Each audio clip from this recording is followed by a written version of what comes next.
అనుకుంటారు వేరే వారికి ఓటేసే అవకాశం ఉంటుంది. అన్నిటికంటే ముఖ్యమైనటువంటిది జూన్ 2వ తేదీ తెలంగాణ రాష్ట్రం ఏర్పడుతుంది. మనకు 2 రాష్ట్రాలుగా విభజించబడుతుంది ఒక రాష్ట్రము.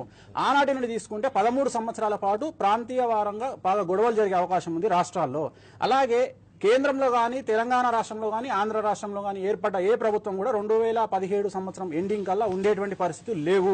బై ఎలక్షన్స్ వచ్చేటువంటి అవకాశం ఉంది. కారణము ఎవరైతే పీఠాన్ని దక్కించుకున్నటువంటి వ్యక్తులు ఆరోగ్యభంగం రీత్యా కావచ్చు, కుటుంబంలో సమస్యలు, మూడు ప్రాంతీయ పార్టీలను పాలించే 3 కుటుంబాల్లో విపరీతమైన గొడవలు రాబోతా ఉన్నాయి. అది మీరు మాట్లాడుకున్న కుటుంబం కూడా ఉండబోతుంది.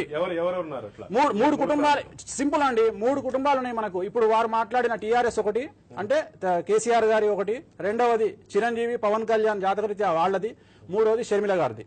అయితే ఈ 3 కుటుంబాలు, ఇది కాకుండా చంద్రబాబు నాయుడు గారి కుటుంబం కూడా ఉంది. కానీ 4లో నేను 3 చెప్తున్నా. 3 కుటుంబాలకు మాత్రం ఖచ్చితంగా సమస్యలు వచ్చే అవకాశం ఉంది.